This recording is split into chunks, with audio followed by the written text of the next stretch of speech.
ሊቨርፑል ቤት ውስጥ ከፍተኛ የሆነ አለመግባባትና ሲቪል ዋር እርስ በርስ ጦርነት ተነስቷል እየተባለ ነው። ይሄም ደግሞ በአርኒ ስሎትና በስፖርቲንግ ዳይሬክተሩ ሪቻርድ ሂውዝ መሃል ዋና የተጣሉበት ምክንያት ማን ነው? ሪዮ ኢንገሞዋ።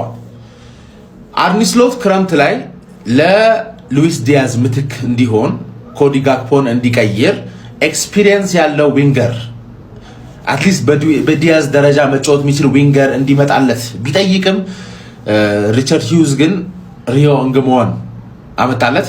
ከዛ በኋላ ከፍተኛ ግጭት እየፈጠረባቸው ያለው ሪዮ ኢንገሞዋን እንዲያጫውተው ይነግረዋል።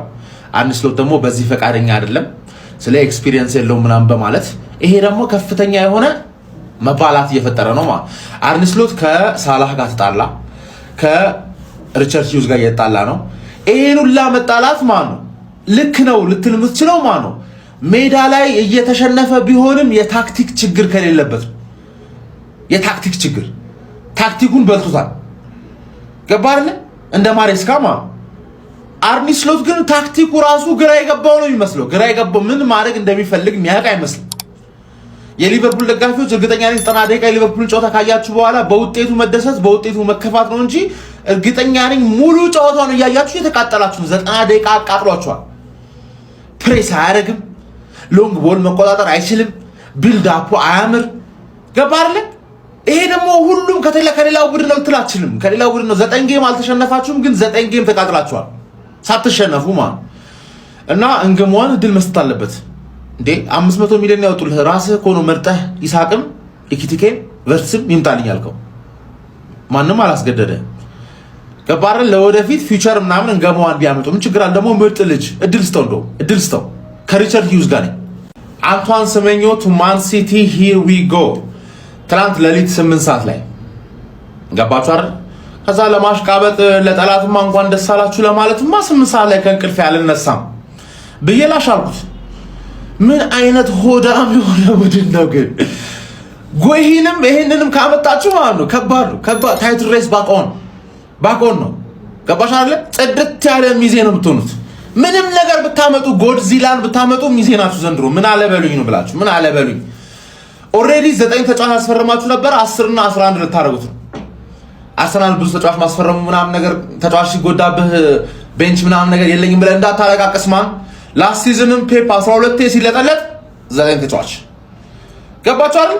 ሃይ ኳሊቲ ቸልሲ እኮ ናችሁ። ሃይ ኳሊቲ ቸልሲ እና አሪፍ ማናጀር አላችሁ። ያን ያህል ለውጥ አታመጡም። ትንሽ ከሰመኙ የበለጠ ልክ እንደ ሊቨርፑል ልንገራችሁ በግልጽ ጎይሂን ነው የምፈራው። እኔ ጎይሂን ነው የምፈራው። በጣም ምርጥ ተከላካይ ስለሆነ ማለት ገባህ። ካልገባብህ ደግሞ የሲቲ አታክ አይታማም። ሲቲ አታክ ችግር አይደለም ያለበት። ዊንገር ጨምራችሁ በዚህ በኩል ሰመኞ በዚህ በኩል ዶኩ ጎል ታገባላችሁ። አሁንስ ጎል እያገባችሁ አይደል? ችግሩ እኮ ጎል ይገባባችኋል እና አሁን ተከላካይ መጎዳቱ ደግሞ ይሄን ነገር ያጠናክርበታል። ካላጠናከረም ሚዜ ትሆናለህ ዞሮ ማለት ነው። ወይ ምርጥ ሚዜ ወይ ደካማ ሚዜ፣ ከሁለት አንዱ። ከሚዜ ግን አታልፊ። ለማንኛውም ኮንግራቹሌሽንስ። አሰልጣኝ ፔፕ ጋርዲዮላ ለመድፈኞቹ አለቃ አሰልጣኝ ሚኬል አርቴታ ከፍተኛውን አድናቆቱን ገልጾለታል። በዘንድሮ የእንግሊዝ ፕሪሚየር ሊግ ፉክክር የሊጉ መሪ ለሆኑት ለመድፈኞቹ አለቃ ለአሰልጣኝ ሚኬል አርቴታ ፔፕ ጋርዲዮላ አድናቆቱን በዚህ መልኩ ነበር የገለጸለት። አስታውሳለሁ ሚኬል አርቴታ ማንቸስተር ሲቲ ለቆ ሄዶ አርሰናልን በዋና አሰልጣኝነት ሲረከብ የመጀመሪያው ውድድር ዓመቱ በጣም ከባድ ነበረ። ብዙ ትችቶችንም በዚህ አስተናግዷል። ነገር ግን ይህ ኖርማል ነበር። ከዛ በኋላ ብዙ ለውጦችን ሲያደርግ ነበር። ሆኖም ሰዎች አላመኑትም ነበር። ብዙ ትችቶችን እያስተናገደ ቆይቷል። እኔ ግን አሁንም በሱ ያለኝ አስተያየት መጀመሪያ ያኔ ስናገረው እንደነበረው ነው። አሰልጣኝ ሚኬል አርቴታ ስኬት በአርሰናል ቤት ያመጣል። ድንቅ አሰልጣኝ ነው። ይህንንም አብሬው ስለሰራው ምስክር እሆናለሁ። አሰልጣኝ ሚኬል አርቴታ ለአርሰናል ሰክሰስ ወይም ደግሞ ስኬቶችን ያመጣለታል በማለት እንግዲህ ከፍተኛ አድናቆቱንና ምስክርነቱን ሰጥቷል። ታዲያ የማንቸስተር ሲቲ አለቃ አሰልጣኝ ፔፕ ጋርዲዮላ ስለሆኑ የመድፈኞቹ የአርሰናል አለቃ ሚኬል አርቴታ የሰጠው አስተያየት እናንተስ እንዴት ታዩታላችሁ? በአስተያየቱ ላይ ምን ትላላችሁ? ሀሳባችሁን ኮሜንት ሴክሽን ላይ አጋሩኝ። እንደነዚህ አይነት ፈጣን እግር ኳስ መረጃዎችን በቀጣይም ለማግኘት የፕላስ ምልክቷን በመንካት የሜዳ ስፖርት ቤተሰብ ይሁኑ። ሰማሃኝ በለው ቱ ማንቸስተር ሲቲ ሂር ዊ ጎ ተባለ። ጀማው ሂር ዊ ጎ እንኳን አደረሳችሁ ተባላችሁ። ሲቲዎች ኦፊሻሊ እንኳን አደረሳችሁ የተባላችሁ ደጋፊዎች ብትኖሩ እናንተ ናችሁ። በእውነት በአውደ ዓመት ምድር ከዚህ በላይ እንኳን አደረሳችሁ የለም። የምርም እንኳን አደረሳችሁ። የዋንጫ ተፎካካሪ የሆነ ቡድን እንዳላችሁ ማሳያው ማለት ነው። ይህ ፊርማ ነው ጀማው። በቃ ቆራጥ የሆነ ውሳኔ ተወስኖ እንግዲህ ቡድኑን መጠገን ስላለበት በአግባቡ ጠገን አድርጎታል አምጥቶ። አሁንም ገና የሚቀጥል ይመስለኛል። ሲቲ የሆኑ ፊርማዎችን ሊያደርግ ይችላል በእርግጠኝነት። ለምን መሰላችሁ? ከባባድ ተጫዋቾቹ ነው በጉዳት ለረጅም ጊዜ እያጣ የሚገኘው። በተለይ የጋቫርዲዮል ነገር በቃ እሱ አመቱ ሙሉ ነው ከዚህ በኋላ ጫውታ ላይ ይገኛል የሚል ራሱ ግምት ስለሌለ ብቻ እንኳን ደስ አለሽ የሲቲ ደጋፊዎች በሙሉ። ጋቫርዲዮል ቦታ የሆነ ተጫዋች ታስፈርሙ ይሆናል፣ ምን ይታወቃል? አይታወቅም እኮ ያጀማ። ለማንኛውም እንኳን አደረሳችሁ ብሏችኋል ክለባችሁ፣ እንኳን አደረሳችሁ። ኦፊሻሊ እግር ኳስ ቤተሰብ ይመቻችሁ። ሰማኝ በለው መጥቷል። ሴሜኒዮ ጥሩ ተጫዋች ነበርክ፣ ግን ሲቲ ከገባህ በቃ ጥሩ ተጫዋች አይደለም። አርሰናል ነው ልብ ያለው ምናምን ብለህ ሰከሰህ። አይ ይመቻችሁ ጀማ፣ ይመቻችሁ። አርቴታ ዩናይትድን ከተቀላቀለ እኔ በጣም ደስተኛ ነኝ። እውነት ዩናይትድ አድርጎት ለአርቴታ ጥያቄ አቅርቦ አርቴታ የሚቀበለን ከሆነ እኔ በጣም ደስተኛ ነኝ ስል፣ አንዳንድ የዩናይትድ ደጋፊዎች ግን ምን ጠቀመ አርሰናልን አርቴታ? ሁለተኛ ለመውጣት ነው ወይ አርቴታ የምፈልገው ያላችሁ ግን የምራችሁ ነው? እስኪ እኔ ሁለተኛ ሉጣ ይደብረኛል ነው። እስኪ ሉጣ ካለውበት ማአት መጥቼ እስኪ ሁለተኛ ሉጣ። ኧረ በጣም ዳንሰኛ ህብረተሰብ እየበዛ ነው። አሁን እኮ አርሰናልን እኮ በአርቴታ ምክንያት እኮ ድፍን ዓለም እኮ ነው የሚፈራው።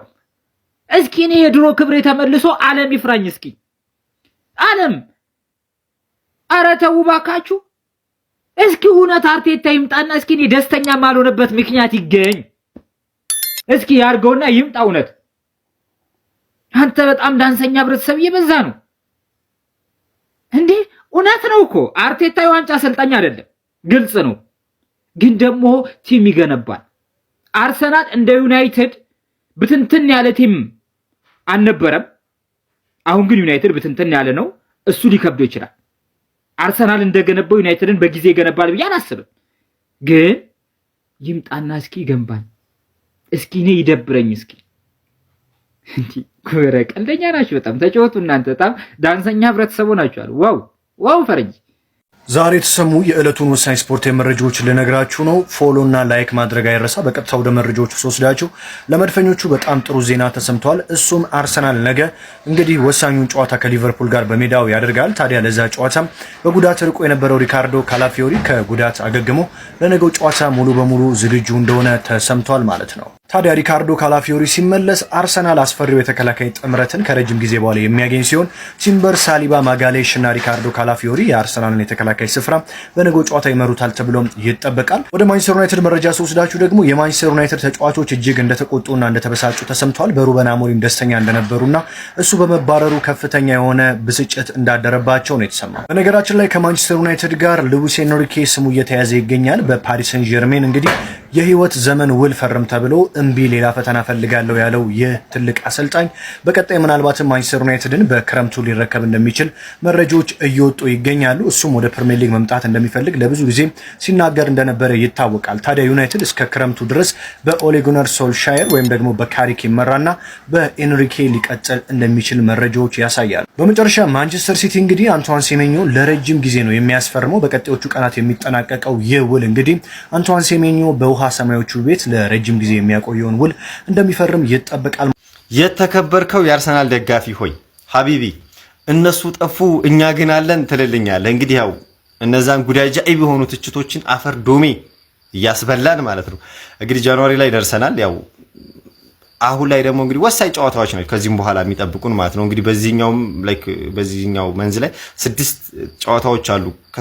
ኖርማሊ በዚህኛው ብዙ ናቸው ጨዋታዎች፣ ግን ያው አሁን 6 የሚገጥማቸው ጨዋታዎች እንደምታዩት አራቱ አዌይ ናቸው። በዛ ላይ ሊቨርፑል ደን ደግሞ ማን ነው ፖርትስማውዝን ላሽ ትሉታላችሁ። ከዛ ቸለዋል እንትን ላይ መካሊን ካፕ ላይ ደን እቺ ኖቲንግሃም ፎረስት አለ። ጥሩ ፎርም ላይ አይደሉም ግን አዌይ ነው እሱም።